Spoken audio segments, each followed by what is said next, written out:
You step outside. The wind bites your cheeks and stings your eyes. Within minutes, a clear drop forms at the tip of your nose. You wipe it, another forms, then another faster than you can catch them. You aren't sick, you aren't crying, so what exactly is going on here? Doctors call it cold-induced rhinorrhea. Almost everyone gets it in winter. Research suggests the vast majority of people experience it during cold months. Yet most of us have no idea what is actually happening inside our face. Your nose is not a passive tube.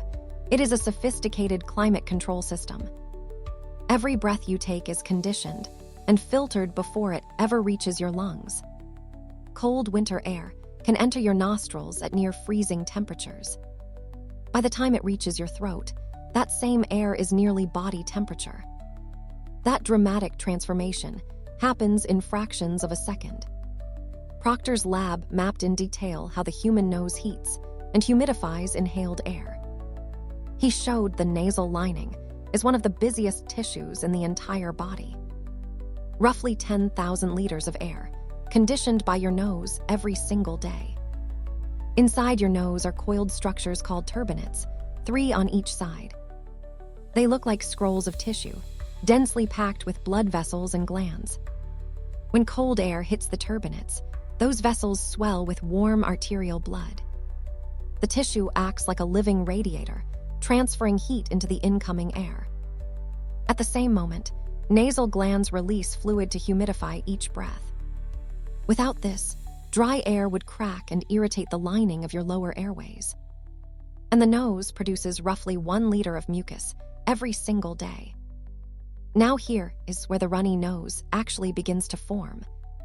Cold, dry air registers in the nose as a stress signal, demanding a response. Specialized nerves detect the temperature drop almost instantly on contact. Naclerio ran a now classic experiment on cold-induced rhinorrhea in the 1990s. He had volunteers breathe cold, dry air through a tightly fitted mask. Within minutes, mucus output rose sharply in nearly every single subject. The trigger has a name: the trigeminal nasal reflex, a hardwired protective loop. Cold sensors on the face and inside the nose signal the brainstem directly. The brainstem fires back, telling nasal glands to flood the cavity with fluid. It is a defense mechanism, refined across millions of years of mammal evolution. Mucus traps dust, pollen, and viruses before they ever reach your lungs. It also keeps delicate airway tissue moist, flexible, and resistant to cracking. But reflex mucus is only half of the story behind that winter drip.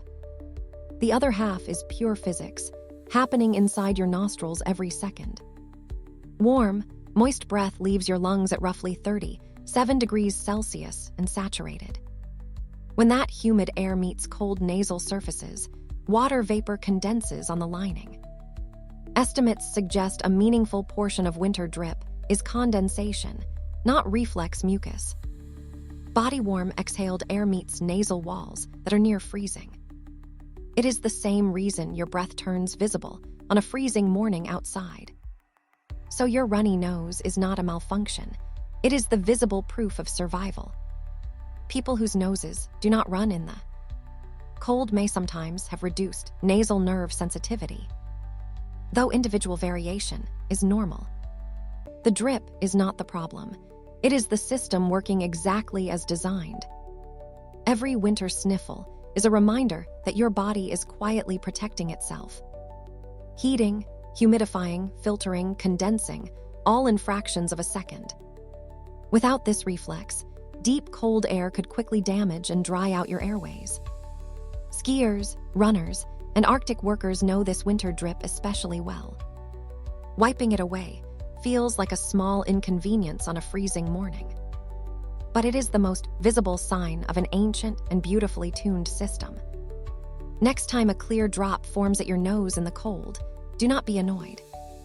Your nose is doing in seconds what no machine on Earth can match. It is keeping the air you breathe warm, wet, and alive with you.